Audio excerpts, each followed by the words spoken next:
Hey friends, and welcome back to English Podcast for Listening and Speaking. It's truly wonderful to have you here with me again as we gently step into the peaceful world of the English language.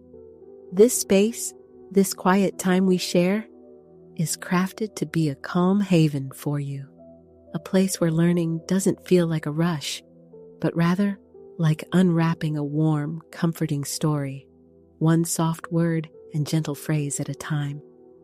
We don't chase perfection here. We simply breathe, listen, and allow the words to settle into our hearts and minds. Our deepest wish is for you to connect with English in a way that feels natural, personal, and deeply relaxing. So, if you find yourself feeling a little more confident, a little more at ease with English after our time together today, and if this episode helps you, I'd be so incredibly grateful if you considered liking this episode, perhaps subscribing to join our quiet community, or even leaving a kind comment below. Your gentle support means the world, and it helps this peaceful corner reach others who might also be looking for a soft, reflective way to learn. Thank you for simply being here. Now, get comfortable. Maybe pour some tea, settle into your favorite chair, and let's gently begin today's quiet conversation.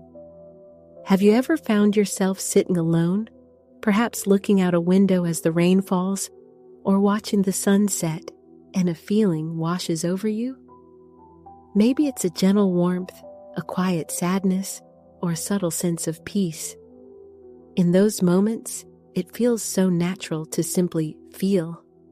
But then, imagine wanting to share that feeling, to put it into words, especially when those words need to be in English.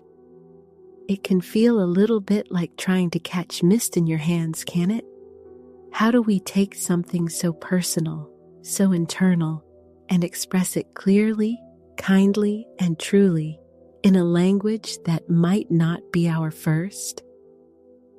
That's what we're going to explore together today. How to talk about your feelings in English. It's not just about learning words, it's about connecting with your own heart and finding the gentle pathways to share it with others. We'll learn how to find the right words to describe those quiet moments, those strong emotions, and everything in between, making it feel as natural and easy as a quiet breath. So, let's take a quiet breath together and then gently explore some words that can help us describe these very human experiences. Sometimes, after a long day, when you finally sit down and everything feels just right, that quiet sense of peace, that's being content. Imagine sitting by the window, sipping your warm tea, and just feeling a quiet happiness about the simple moment. You might say, "I feel so utterly content right now." Or, "After finishing my book, I felt deeply content." It's a gentle, settled feeling of peace. Can you try saying it with me? Content. Again, slowly. Content.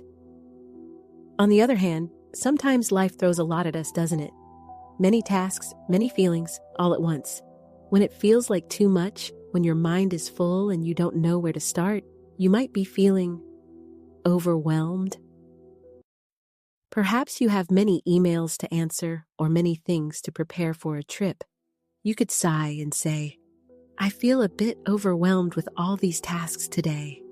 Or maybe you're in a new city and there's so much beauty, so much noise, so many new things. You might say, "The beauty of the city was so immense, I felt completely overwhelmed." It's that feeling of having too much to process. Let's try it together. Overwhelmed. Slowly now. Overwhelmed. Think about a time when you were worried about something, a difficult conversation, a deadline, or maybe a loved one who was unwell. And then, suddenly, that worry disappears. The conversation goes well, the deadline is met, your loved one feels better. That wonderful feeling that washes over you, the lightness in your chest, that's being relieved. You might say, when I heard the good news, I felt so relieved. Or, after the heavy rain stopped, I felt a great sense of relief that the flood was avoided. It's the beautiful release after tension. Try to say it gently. Relieved. Again, relieved. Sometimes our minds wander back to the past, don't they? To childhood memories, old friends, or places we loved long ago. When those memories bring a warm, slightly wistful feeling, a gentle longing for what was, we call that being nostalgic. Perhaps you hear an old song and you might say, listening to that song makes me feel so nostalgic for my college days. Or looking at old photographs can make you feel a little nostalgic for simpler times. It's a sweet, gentle ache for the past. Let's try this word. Nostalgic. Slowly. Nostalgic. Now, let's talk about something a little different. Sometimes we feel a knot in our stomach, a sense of unease about something that hasn't happened yet, but we're worried about it. This feeling, where your mind is racing with what ifs, is being anxious. Before a big presentation, you might whisper, I feel quite anxious about speaking in front of so many people. Or, waiting for important news, the long wait made me feel increasingly anxious. It's that uneasy feeling about the future. Can you say it softly? Anxious. One more time. Anxious. Let's shift to a very warm feeling. When someone does something kind for you, or when you simply notice the beauty in everyday things. A sunny morning, a comforting cup of coffee, a friend's smile, and you feel a deep sense of thankfulness in your heart. That's being grateful. You could tell someone, I'm so grateful for your help today. It meant a lot. Or simply looking at a beautiful sunset, you might think, I feel so grateful for moments like these. It's a profound appreciation. Let's practice this beautiful word, grateful. Again, gently, grateful. Finally, imagine you're feeling a little down, or perhaps you've had a tough day. And then a friend offers a kind word, or a warm blanket, or a favorite meal. That feeling of being soothed, of finding solace and reassurance, that's being comforted. Perhaps you'd say, her gentle words truly comforted me after the news. Or, a warm cup of cocoa on a cold night always makes me feel so comforted. It's like a soft embrace for your soul. Try to say it with me. Comforted. Once more, slowly. Comforted. You know, sometimes we feel something and then we want to share why. What is it that brings forth that particular emotion? In English, a very natural way to express the cause of a feeling is to say, it makes me feel, or that makes me feel, or even a specific thing like, the music makes me feel. Imagine you're listening to a beautiful, calm piece of music. You might feel peaceful, right? Instead of just saying, I feel peaceful, you can explain the source. This music makes me feel so peaceful. See how that connects the feeling directly to what caused it? Let's think about some of the words we just learned.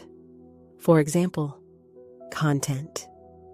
Perhaps the gentle morning light shining through your window makes you feel content. You could say, the soft morning light makes me feel utterly content. Or if you're feeling relieved after a long period of uncertainty, you might say, "Finally hearing the good news made me feel so relieved." It explains the why. So the pattern is the thing or situation plus makes plus me, you, him, her, us, them, plus feel plus adjective of emotion. It's a gentle way to attribute the feeling to its source, connecting the dots between an event or observation and your inner world. Another soft example, perhaps a quiet walk in nature. Walking through the quiet forest makes me feel so refreshed and calm. Or think of a thoughtful gesture from a friend.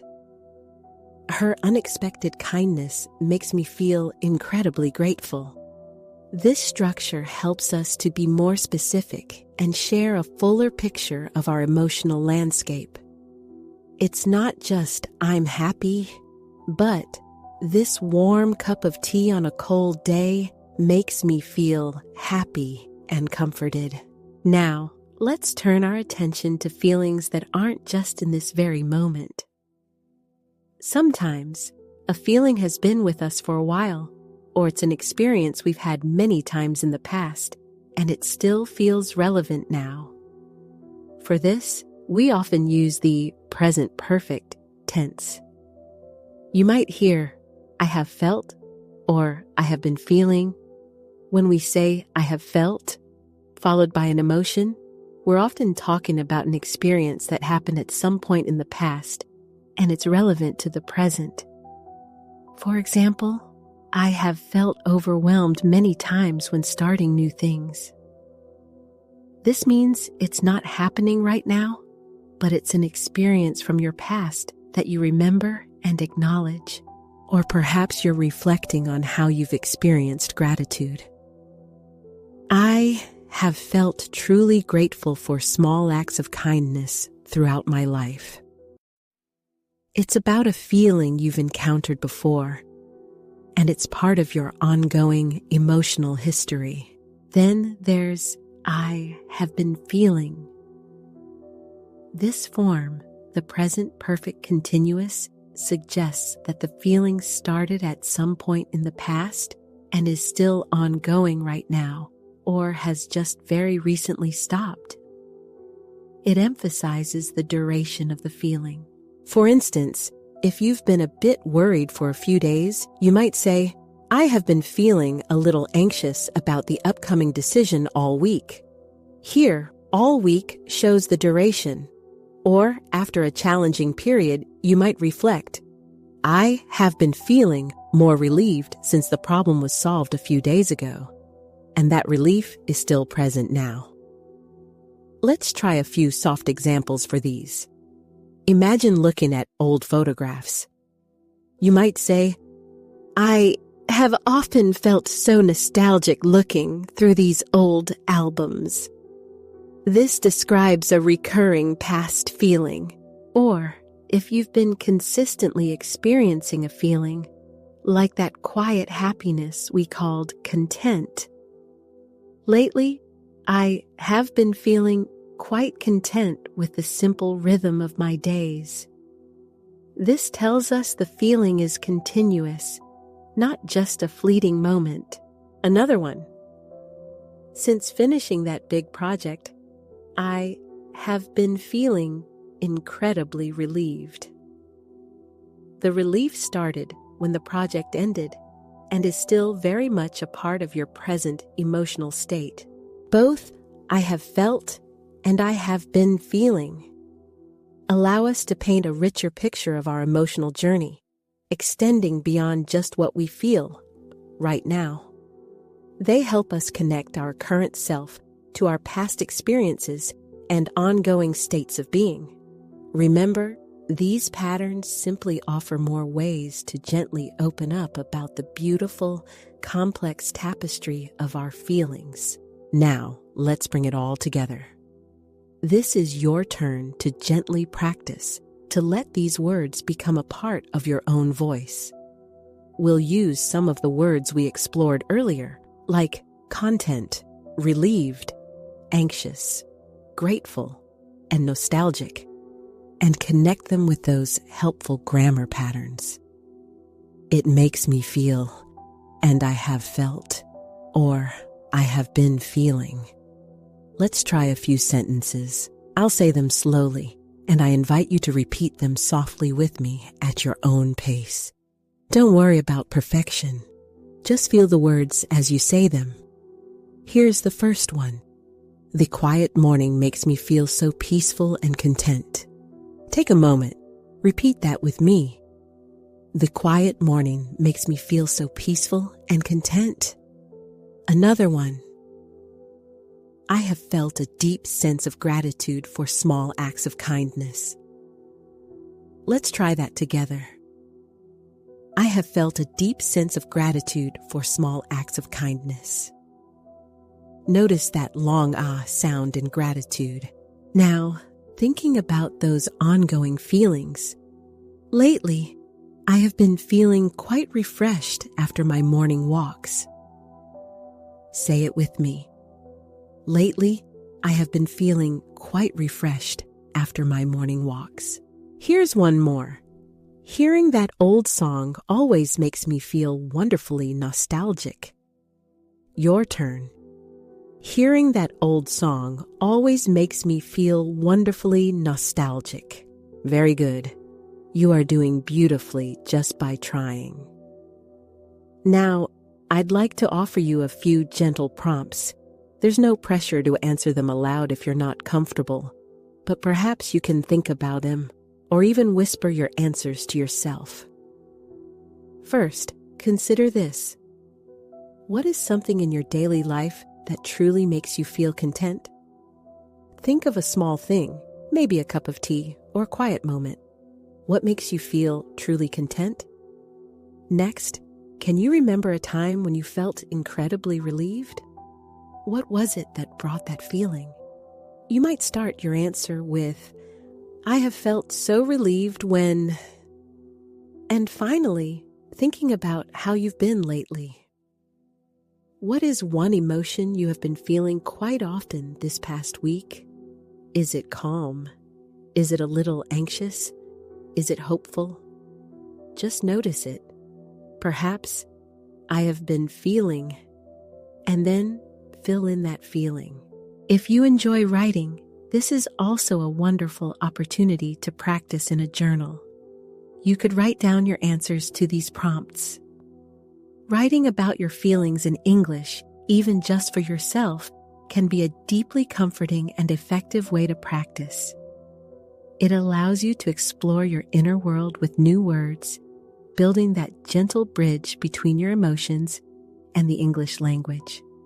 Remember, every time you express a feeling, no matter how small, you are building confidence and connection.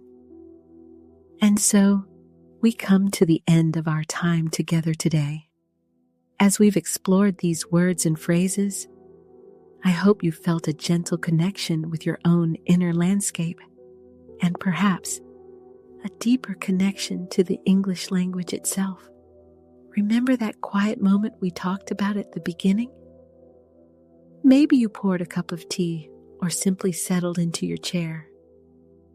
This journey of learning to talk about your feelings in English is much like that quiet moment. It's about creating a safe space for yourself where you can gently explore what's inside. We talked about feeling content, that deep sense of quiet satisfaction, and how important it is to express when we are grateful, acknowledging those small acts of kindness around us.